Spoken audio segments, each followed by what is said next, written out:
Double bedroom ఇళ్లను BC సంక్షేమ శాఖ మంత్రి పొన్నం ప్రభాకర్ పరిశీలించారు. మలక్పేట నియోజకవర్గం సైదాబాద్ మండలంలోని పిల్లి గుడిసెలలో ఉన్న డబుల్ బెడ్రూమ్ ఇళ్లను పరిశీలించి పెండింగ్ పనుల గురించి ఆరా తీశారు. మంత్రి భవనం పూర్తయినప్పటికీ ఇంకా వసతి సౌకర్యాలు కల్పించలేదని మంత్రి దృష్టికి తీసుకువచ్చారు ఎమ్మెల్యే బాలల. ఇప్పటికే డబుల్ బెడ్రూమ్ ఇళ్లలో నివాసం ఉంటున్న వారితో మాట్లాడి వారికి అందుతున్న సౌకర్యాలపై ఆరా తీశారు. అనంతరం చెంచల్గూడ ప్రభుత్వ డిగ్రీ కాలేజీ నూతన భవనాన్ని పరిశీలించారు. విద్యార్థులతో మాట్లాడిన మంత్రి వారి సమస్యలను అడిగి తెలుసుకున్నారు. కాలేజీ సమస్యలు పరిష్కరిస్తామని, అందరూ బాగా చదువుకోవాలని మంత్రి పొన్నం ప్రభాకర్ సూచించారు. మంత్రితో పాటు జీహెచ్ఎంసీ కమిషనర్ అమ్రపాలి తదితరులు ఉన్నతాధికారులు ఉన్నారు.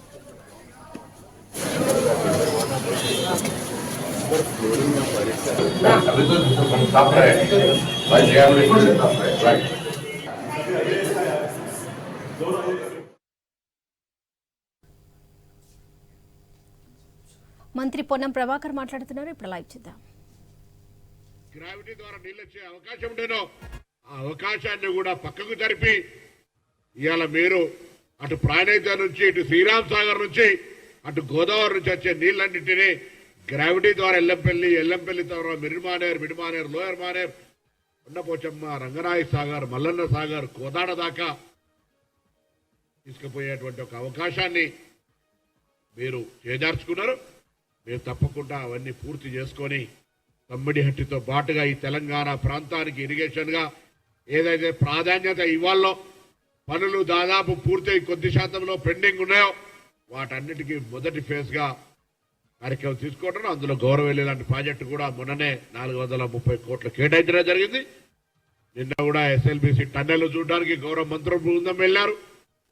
అదేవిధంగా మహబూబ్ నగర్ సంబంధించినటువంటి కార్యక్రమం కావచ్చు, నిజామాబాద్ సంబంధించినటువంటి కావచ్చు, ఆదిలాబాద్ సంబంధించినటువంటి ప్రాణిత సేవల ద్వారా జరగాల్సిన లాభం కావచ్చు, అన్ని రకాల ఒక సమగ్రమైనటువంటి వ్యవసాయానికి సంబంధించినటువంటి సాగునీటి విషయంలో ఈ ప్రభుత్వానికి చిత్తశుద్ధి ఉంది అనే మాట చెప్పడం ద్వారా రాజకీయ విమర్శ చేసేటప్పుడు మీరు సంబంధిత శాఖ మంత్రిగా మీకున్న అనుభవం రీత్యా మళ్ళొకసారి ప్రశ్నిస్తా ఉన్నా, మీరు ఇలా చూసిన మల్లన్న సాగర్ వాటరు ఎల్లంపల్లివా కాళేశ్వరం నుంచి ఎత్తిపోసినాయా జవాబు చెప్పాలని ఈ సందర్భంగా డిమాండ్ చేస్తాను.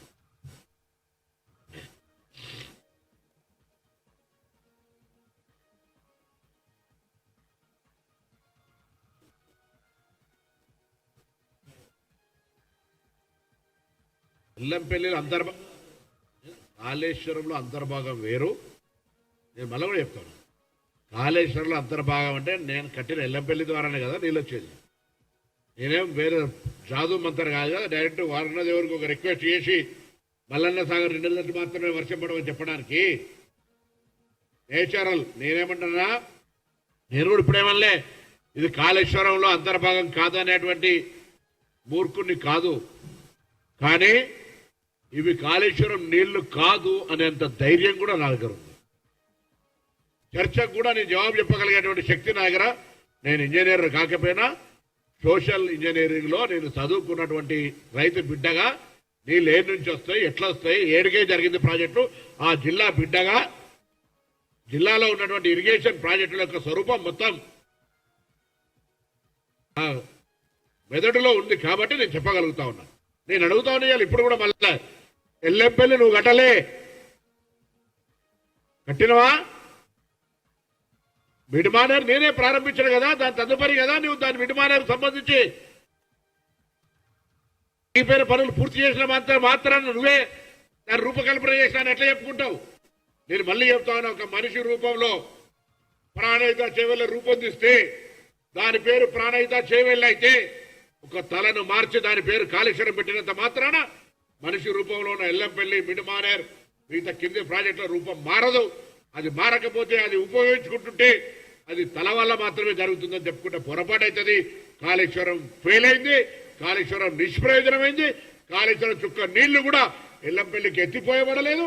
ఎల్లంపల్లి నుంచి ఉన్న నీళ్లు గోదావరి నుంచి వచ్చిన నీళ్లను ఆపుకొని సరి అయిన ప్రాపర్ మేనేజ్మెంట్ ద్వారా ఇలా మేము ఇక్కడ మిడిమానేర్ లోయర్ మానేర్ మల్లన్న సాగర్ దగ్గర నీళ్లు తీసుకొచ్చిన ప్రశంసించే ప్రయత్నం చేయమని చెప్పి సందర్భంగా కోరుతున్నాం.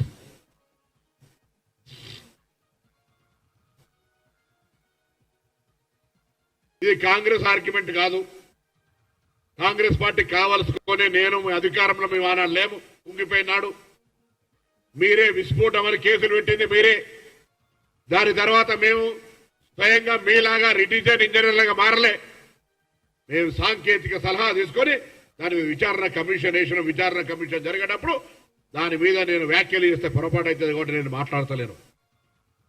కానీ కాళేశ్వరంకు సంబంధించి సాంకేతికమైనటువంటి నిపుణుల సలహా అమలు చేస్తా ఉన్నాం. అంతే తప్ప కాళేశ్వరంలో ఏం జరిగింది అనేటువంటిది కమిషన్ తెలుస్తుంది. కమిషన్ తేల్చేదాకా ఓపిక పట్టు. ఇది అంతర్భాగం అని అనడానికి వీల్లేదు. అది ప్రయోజనం ఉందా లేదా, ఎవరున్నప్పుడు కూలింది, ఎవరున్నప్పుడు కుంగింది, నీళ్ళల్లో గేట్లు పెట్టి ఆపితే రేపు భవిష్యత్తులో ఇంకేదైనా జరుగుంటే ఆ బదనం మీరు మా మీద వేసేది కాదా అని అడుగుతూ ఇవాళ వరకు ఒకటే ప్రశ్న, మీరు అడిగిన ప్రశ్ననే మళ్ళీ అడుగుతా ఉన్నా. కాళేశ్వరం నుంచి ఒక చుక్క ఎల్లంపల్లిలో ఎత్తిపోయకుండా ఎల్లంపల్లి నుంచి ఈ ప్రాజెక్టులు నింపుకుంటే ఆ నీళ్లకు కాళేశ్వరం పేరు ఎట్లొస్తుంది? హరీష్ రావు, ఏం మ్యాజిక్, ఏ సీక్వెన్స్ ఇలా, ఏ పద్ధతిలా మీకున్నటువంటి ఈ ఇరిగేషన్ నాలెడ్జ్ లా. I'm MA politics and I completed my LLB. Harish Rao గారికి సంబంధించి ఇంజనీరింగ్ చదువుకోవాలని నాకు తెలుసు. నాలాగనే డిగ్రీ చేసి ఉంటాను. మా దగ్గర కరీంనగర్లో చదువుకున్నాడు మా అన్న, పెద్ద అన్న. ఆయనను గౌరవించడానికి విషయంలో నాకు ఎక్కడ కూడా వ్యక్తిగతమైన విషయం లోపల hard worker, I respect you. But issue నేను మళ్ళీ చెప్తాను, హరీష్ రావు గారు రాజకీయ నాయకుడిగా కష్టపడే విషయం లోపల తెలుగులో బేసిజం. కానీ డైవర్షన్ ఆఫ్ సబ్జెక్టుకి వస్తే అది ఇలా సిద్దిపేట జిల్లాలో ఉంది, మల్లన్న సాగర్. నేను ఆ జిల్లాకు సంబంధించి మేము మా నియోజకవర్గం 3 జిల్లాలు ఉంటాయి. కరీంనగర్ బిడ్డాను, నా పుట్టు కరీంనగర్.